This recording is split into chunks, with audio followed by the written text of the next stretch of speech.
সম্মানিত প্রিয় হাজিরিন, পবিত্র মাহে রমজান শুরু হতে না হতেই আজকে 9 তারিখ, 9টি রোজা আমরা অতিবাহিত করছি। এইভাবে দেখতে দেখতেই 30টি রোজা শেষ হয়ে যাবে। শাওয়াল মাসের চাঁদ আকাশে উদিত হবে। আমরা সকলেই এই বিষয়টা একটি লক্ষ্য করব যে রমজান তো চলে যাচ্ছে, কতটুকু নেক আমল আমি করলাম, আল্লাহর কাছে রোজারি করে কান্নাকাটি করে জীবনের কতটুকু গুনাহ মাফ করাতে পারলাম, এই বিষয়টা একটু হিসাব করা। সম্মানিত হাজিরিন, আমরা আজকে পবিত্র মাহে রমজানের 9টি রোজা অতিবাহিত করছি। আজকে আমরা আমাদের উপরে অর্পিত একটি বিধান যাকাত সম্পর্কে আলোচনা করব ইনশাআল্লাহ। যাকাত একটি ফরজ ইবাদত। এই ফরজ ইবাদতটি সবার উপরে ফরজ না, শুধুমাত্র যারা মালদার, যারা নিসাব পরিমাণ অর্থের মালিক, তাদের উপরে যাকাত ফরজ। আর এই যাকাতটা চন্দ্র মাসের 1 বছর অতিবাহিত হওয়ার পরে যাকাত ফরজ হয়।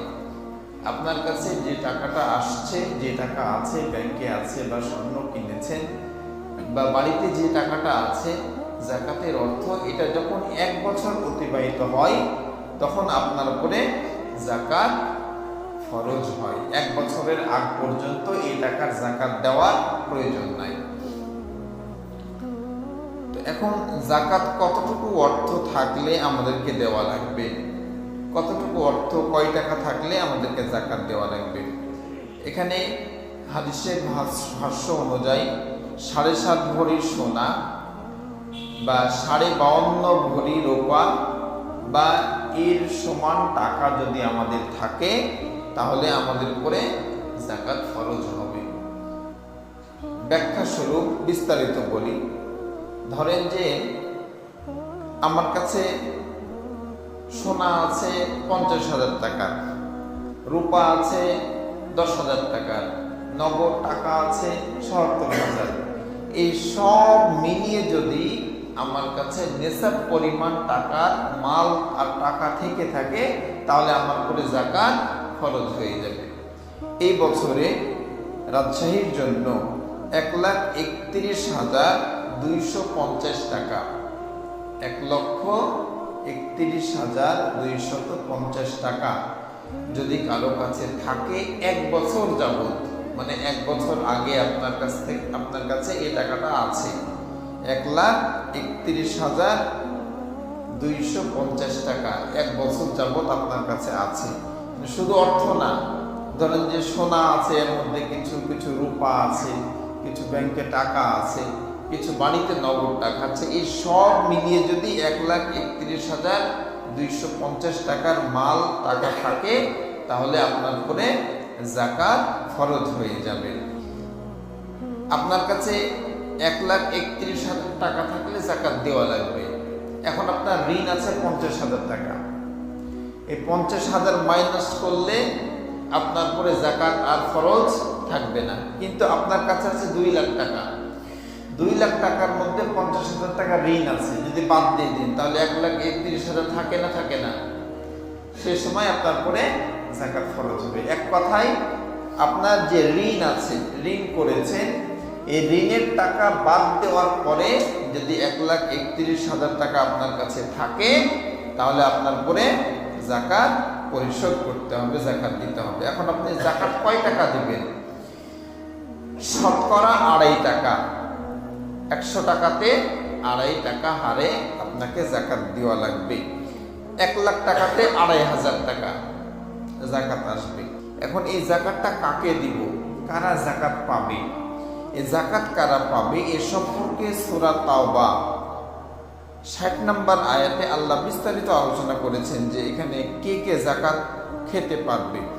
আল্লাহ রাব্বুল আলামিন বলেন, ইন্নামাস সাদাকাতু লিল ফুকারাই ওয়াল মাসাকিনা ওয়াল আমিলিনা আলাইহা ওয়াল মাসাকিনি ওয়াল আমিলিনা আলাইহা ওয়াল মুআল্লাফাতি কুলুবুহুম ওয়া ফির রিকাবি ওয়াল গারিমিনা ওয়া ফি সাবিলিল্লাহি ওয়া বানিস সাবিল ফারিদাতাম মিনাল্লাহ আল্লাহু আলিমুন হাকিম। আল্লাহ বলছেন, নিশ্চয়ই যারা ফকির এক নম্বরে যারা ফকির, যারা অসহায়, তারা এই যাকাত খেতে পারবে।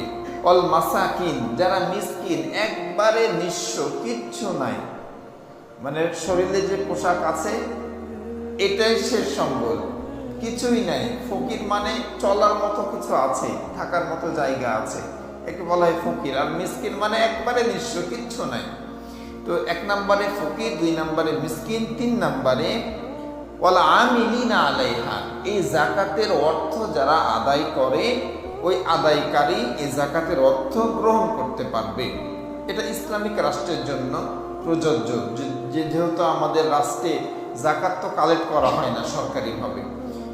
তো ওয়াল আমিলিনা আলাইহা ওয়াল মুআল্লাফাতি কুলুবুহুম ওয়া ফির রিকাবি ওয়াল গারিবিনা ফি সাবিলিল্লাহ। 3 নম্বরে আদায়কারী, 4 নম্বরে অমুসলিম।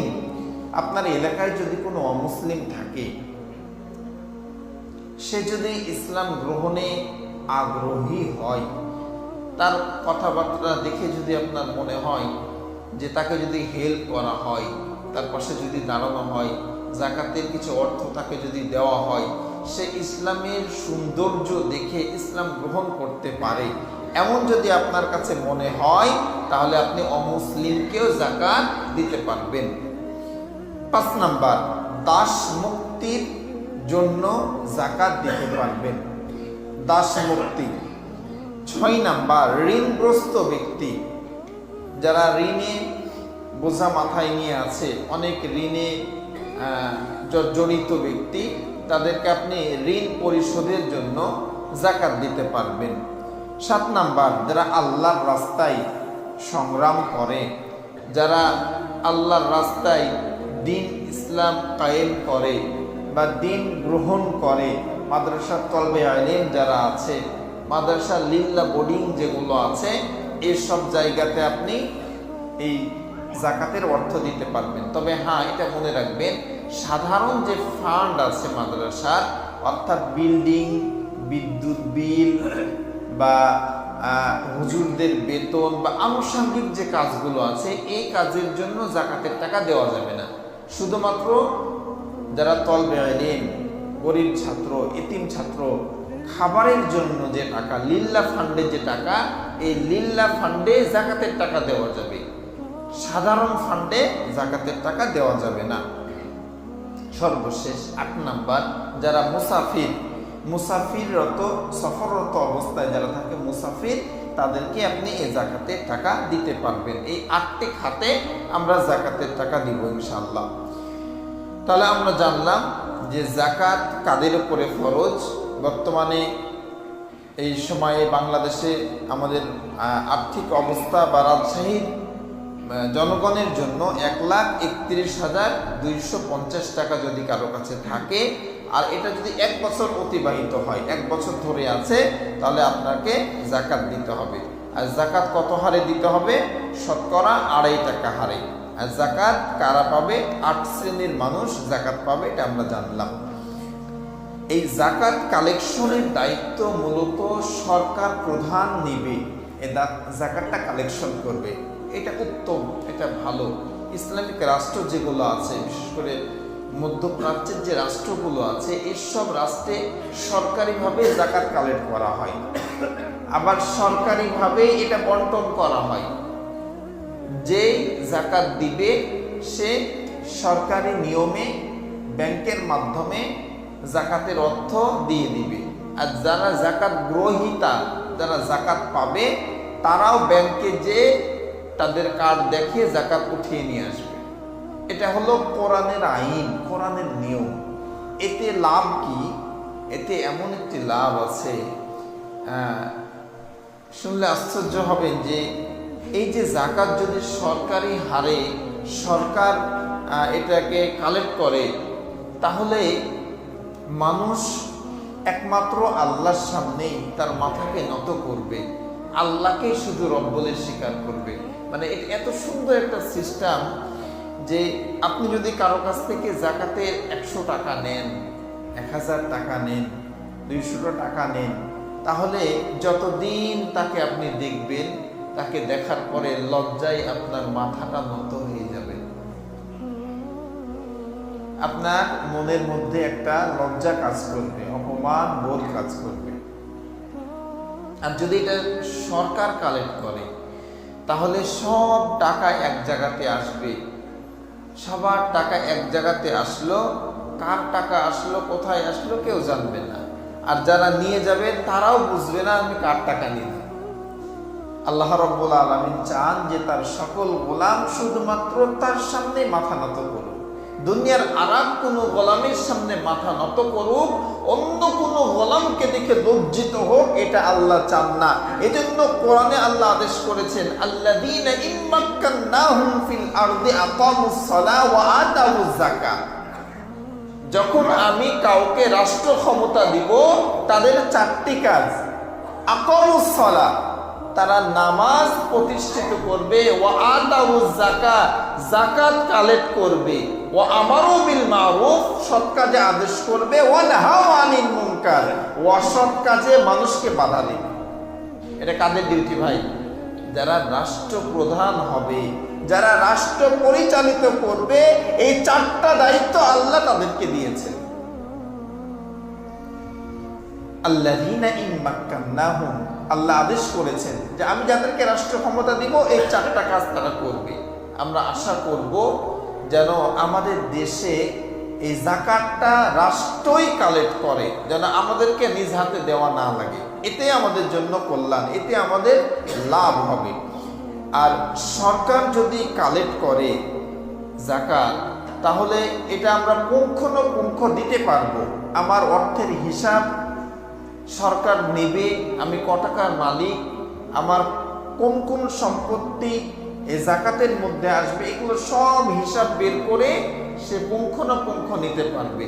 আর যাকাত যখন আমি পুঙ্খানুপুঙ্খভাবে দিব তখন আমার আর্থিক ইবাদতটা পরিপূর্ণ হবে। কেননা মানুষ আর্থিক ইবাদত করতে চায় না। আল্লাহ রাব্বুল আলামিন যেখানে সাবধানতা অবলম্বন করতে বলেছে, বিশেষ করে অর্থের বিষয়ে, সেখানে আল্লাহ আগে বলেছেন যে তোমাদের মাল সম্পত্তি, তোমাদের সন্তান সন্ততি, তোমাদের দুনিয়ার সকল মানুষের চেয়ে আমি আল্লাহকে বেশি ভালোবেসো, বেশি ভয় করো। তোমার অর্থ সম্পত্তি, তোমার সন্তান সন্ততি আমার জিকির থেকে তোমাকে যেন বিমুখ না করে। মানে আল্লাহ জানে যে তার গোলামেরা টাকাকে কত বেশি ভালোবাসবে, এজন্য বারবার সাবধানতা অবলম্বন করতে বলেছে যে বান্দারা তোমরা অর্থ সম্পত্তিকে ভালোবেসে আমার জিকির থেকে, আমার স্মরণ থেকে তোমরা বিমুখ হয়ে যেও না। আল্লাহ জানেন। এজন্য সরকার যখন যাকাত কালেক্ট করবে তখন পুঙ্খানুপুঙ্খ বের করবে যে আমার কয় বিঘা সম্পত্তি আছে, আমার কয়টা গাড়ি আছে, কয়টা বাড়ি আছে, আমার ব্যাংক ব্যালেন্স কত আছে। এখন এগুলো জানা খুবই ইজি। আপনার শুধু এনআইডি কার্ড যদি সরকার সার্চ করে, নাম্বারটা যদি দেয়, এক ক্লিকে সব বের হবে আপনার কত লক্ষ টাকা কোন ব্যাংকে আছে, কয় জায়গায় কয়টা জমি আছে, কয়টা গাড়ির মালিক, কি কি আছে, সব বের করা সম্ভব। আশ্চর্য হবেন আপনি। তো যাই হোক, এজন্য সরকার যদি যাকাত কালেক্ট করে তাহলে এটা 100% হবে। আর আপনারা শুনলে আশ্চর্য হবেন, বর্তমান বাংলাদেশে এমনও অনেক ধনী আছে যারা যদি যাকাত পুঙ্খানুপুঙ্খ বের করে কোটি কোটি টাকা যাকাত বের হবে এক একজন মানুষের। এত টাকার মালিক বাংলাদেশে আছে। রাজশাহীতে অনেক বড় বড় ধনী আছে ভাই, টাকার কুমির, জমি জায়গাতে ভরে রেখেছে, হাজার হাজার বিঘা জমির মালিক। এগুলোর যাকাত তারা দেয় না। কার মতো? কারুন। হযরত মুসা আলাইহিস সালাতু ওয়াস সালামের চাচাতো ভাই ছিল কারুন। তো এই কারুন এক অবস্থায় খুবই গরিব ছিল, জীবনের প্রথমে সে খুবই গরিব ছিল। তো মুসা আলাইহিস সালাতু ওয়াস সালামের কাছে বারবার আসে, এসে জ্ঞান জ্ঞান করে যে আল্লাহকে একটু বলো, আল্লাহ যেন আমাকে কিছু সচ্ছলতা দান করে, টাকা পয়সা দান করে। হযরত মুসা আলাইহিস সালাতু ওয়াস সালাম কারুনের জন্য আল্লাহর কাছে দোয়া করে, আল্লাহ আমার চাচাতো ভাই যখনই আমার কাছে আসে আমাকে বলে দোয়া করার জন্য, আমি যেন তার জন্য দোয়া করি, তাকে যেন তুমি অর্থ বৃদ্ধি করে দাও। আল্লাহ গো, আমি বলি আমার চাচাতো ভাই কারুনকে কিছু অর্থ সম্পত্তির মালিক তুমি বানিয়ে দাও। সময়ের পরিক্রমায়, সময়ের ব্যবধানে আল্লাহ রাব্বুল আলামিন কারুনকে এত সম্পদ দান করেছিলেন, এত সম্পদ দিয়েছিলেন। একদল শক্তিশালী যুবক লাগতো কারুনের সিন্ধুকের চাবিগুলো বহন করার জন্য। টাকা বহন করা না ভাই, সোনা বহন করার জন্য না, তার যে সিন্ধুক ছিল সিন্ধুকের চাবিগুলো বহন করার জন্য একদল যুবক লাগতো। সুবহানাল্লাহ, একদল, 2, 4, 5টা না, একটা দল, মানে 2, 20, 50টা যুবক লাগতো তার সিন্ধুকের চাবি বহন করার জন্য। তাহলে কি পরিমাণ অর্থ সম্পত্তি আল্লাহ কারুনকে দিয়েছিল। হযরত মুসা আলাইহিস সালাতু ওয়াস সালাম কারুনকে ডাক দিয়ে বলে, ভাই কারুন, তুমি তো এক সময় নিঃস্ব ছিলে, আমি দোয়া করে, দোয়ার মাধ্যমে এত সম্পত্তির মালিক তুমি হয়েছো। এখন তো তোমার উপরে যাকাত ফরজ হয়ে গিয়েছে, আল্লাহর রাস্তে তুমি তোমার সম্পদ থেকে যাকাতের অর্থগুলো বের করে যাকাত দিয়ে দাও। কারুন বলে, না না মুসা, তুমি কি বলো, তোমার আল্লাহ কেন আমাকে সম্পদ দিবে? এটা তো আমি আমার জ্ঞান দ্বারা, আমার বুদ্ধি দ্বারা, যোগ্যতা দ্বারা অর্জন করেছি। বলুন নাউজুবিল্লাহ। যে কারুন একসময় মুসা নবীর কাছে এসে জ্ঞান জ্ঞানিয়েছে যে আল্লাহর কাছে দোয়া করো আমার যেন সম্পদ বৃদ্ধি হয়, আর সেই কারুন বলছে যে আমার যোগ্যতা দিয়ে আমি এগুলো অর্জন করেছি, তোমার আল্লাহ কেন আমাকে দিবে? হযরত মুসা আলাইহিস সালাতু ওয়াস সালাম বলে, কারুন, তুমি তো সীমা লঙ্ঘন করছো। তুমি যদি আল্লাহর অর্থ, আল্লাহর দেওয়া অর্থর হক আদায় না করো, যাকাত তুমি না দাও, আল্লাহর পক্ষ থেকে পাকড়াও আসবে, আল্লাহর আযাব তোমার উপরে আসবে, যে আযাব তুমি গ্রহণ করতে পারবে না। হযরতে মুসা আলাইহিস সালাতু ওয়াস সালামের কথা শুনে কারুন বলছে, তোমার আল্লাহর গজবের অপেক্ষায় আমি আছি, আসো গজব দেখব। অহংকারের মতো আল্লাহর গজবকে সে অপেক্ষা করে বলছে, আসো গজব দেখব। আল্লাহ রাব্বুল আলামিন শুধু তার সম্পদকে ধ্বংস করে নাই, সম্পদ সহ তার নিজেকে, সম্পদের যে বাহনের যে তার যানবাহনগুলো ছিল, যে ঘোড়াগুলো ছিল, যে পশুগুলো ছিল এবং যে সিন্ধুকগুলো ছিল, সব সহ কারুনকে আল্লাহ মাটির নিচে দাবিয়ে দিয়েছে। সুবহানাল্লাহ। শুধু দাবাই নাই, প্রতিদিন 1 বিঘত পরিমাণ আল্লাহ মাটির নিচে তাকে নিয়ে যাচ্ছেন। প্রতিদিন 1 বিঘত পরিমাণ সে নিচে চলে যাচ্ছে। একবারে যে আল্লাহ দাবিয়ে দিয়েছেন তা না, প্রতিদিন সে 1 বিঘত পরিমাণ মাটির নিচে দাবতেই আছে, দাবতেই আছে। কিয়ামতের আগ পর্যন্ত সে দাববে, যেতেই থাকবে।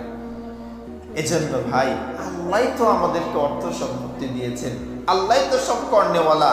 এই অর্থ সম্পত্তির যাকাত যদি আমরা না দিই, আল্লাহ দিয়েছেন, দিতে যেমন সময় লাগে নাই, কেড়ে নিতেও সময় লাগবে না। আল্লাহ নিয়ে নিতে পারবেন, আল্লাহর কোনো যায় আসে না। আর এই যাকাত যে আপনি দিচ্ছেন, এটা কিন্তু মানুষের পরে আপনি অনুগ্রহ করছেন, বিষয়টা এমন না। যাকাত আপনার কাছ থেকে যে নিচ্ছে সে আপনার পরে অনুগ্রহ করছে, সে আপনার পরে দয়া করছে। কেননা এই যাকাতের টাকা যদি কেউ না নেয়, তাহলে আপনার অর্থগুলো সব নাপাক হয়ে যাবে, সব হারাম হয়ে যাবে। এজন্য যে গরিব আপনার টাকা নিচ্ছে, যাকাতের টাকা, সে আপনার পরে অনুগ্রহ করছে, দয়া করছে। আপনি এখানে দায়ী, আপনি এখানে আসামি। আপনি খুঁজে খুঁজে বের করে করে মানুষকে টাকা দিবেন। যাকাত যদি প্রতিষ্ঠিত হয়ে যায় সমাজে ভাই, তাহলে যাকাত নেওয়ার মতো মানুষ থাকবে না।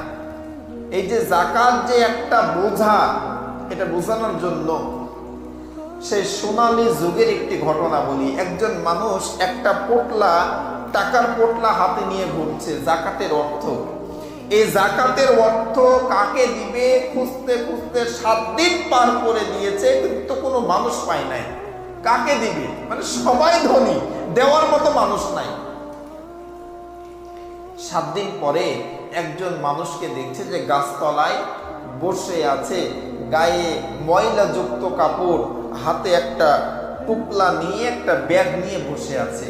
তো যে ব্যক্তি 7 দিন ধরে খুঁজছে যে কাকে যাকাত দিবে, মনে মনে খুব খুশি যে যাক একজন পেয়েছে অসহায় গরিব, যে যাকাত নিয়ে আমাকে বাঁচাবে, আমার অর্থগুলোকে পাক করবে। কাছে যেয়ে বলছে, ভাই আপনি মনে হয় খুব অসহায়, খুব গরিব, আপনার পোশাক দেখে মনে হচ্ছে আপনি হয়তো খুব ক্ষুধার্ত, ময়লা পোশাক পরে আছেন, আপনি মনে হয় গরিব মানুষ, আমার এখানে কিছু যাকাতের অর্থ আছে, আজ 7 দিন ধরে খুঁজছি, এটা কাকে দিব লোক পাচ্ছি না, আপনি এই টাকাগুলো নিয়ে আমাকে একটু বাঁচান, আল্লাহর পক্ষ থেকে যে হুকুম আমার করে আছে এই হুকুম থেকে আমাকে বাঁচান, এই টাকাগুলো নিন। যে ব্যক্তি গাছতলায় বসে আছে উনি বলছেন যে আপনি 7 দিন ধরে খুঁজছেন, আজকে 14 দিন পার হয়ে গেল, আমার এই যাকাতের টাকা কাকে দিব আমি লোক পাচ্ছি না, এজন্য আমার শরীরের এই অবস্থা, ময়লা মাটি, 14 দিন ধরে খুঁজে বেড়াচ্ছি, আপনি আমার চেয়ে বেশি গরিব, আপনি আমারটা নিয়ে আমাকে বাঁচান, আপনার যে টাকা যে থলে এর চেয়ে আমার থলে বড়, আপনি আমারটা নেন দিয়ে আমাকে বাঁচান, আমার চেয়ে আপনি বেশি গরিব। যদি যাকাত সমাজে প্রতিষ্ঠিত হয়ে যায়, সমাজে কেউ গরিব থাকবে না। আর আমরা যে যাকাত দিই, যাকাত দেওয়ার সিস্টেম হলো এটা ভুল সিস্টেম ভাই। এই লুঙ্গি শাড়ি, এই বাজার হাট সয়দা কিনে আমরা যাকাত দিই, এটা তো নিয়ম না। আপনার মনে করেন 5 লাখ টাকা যাকাত এসেছে, এই 5 লাখ টাকা থেকে যে যাকাত পাবে, যে গরিব অসহায়, তাকে একটা অটো কিনে দিবেন, তাকে একটা ছোট্ট মুদিখানার দোকান করে দিবেন, একটা ব্যবসা প্রতিষ্ঠান করে দিবেন। এখান থেকে সে সবল হবে, 2 বছর 4 বছর 5 বছর পরে সেও যাকাত পরিমাণ অর্থের মালিক হয়ে সেও যাকাত দিবে। এটা হলো সিস্টেম। আর আমরা করছি কি, ওই যে 2-5টা লুঙ্গি শাড়ি কিনে নিয়ে আসছি, বাজার হাট করে নিয়ে এসে ওগুলাকে যাকাত দিচ্ছি, এটা নিয়ম না। এইভাবে কেন যাকাত দেবে না? এলে আমরা মন করা তৈরি করেছি যাকাতের লুঙ্গি আর শাড়ি। এই যে শাড়ি আর লুঙ্গি মশারির চেয়েও পাতলা, ও পড়া আর একটা বিপদ, ওটা ঢাকার লাগে আর একটা কাপড় পরা লাগে। তো যাই হোক ভাই, এটা নিয়ম না, এটা আমরা করব না।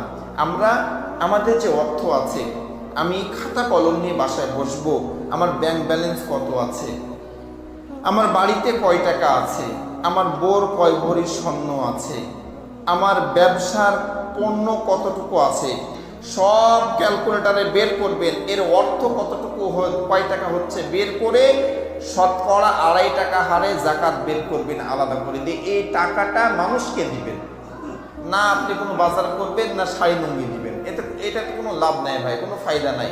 আপনি মোটা অঙ্কের অ্যামাউন্ট 10টা মানুষকে দেন, 10,000 মানুষকে দেওয়ার দরকার।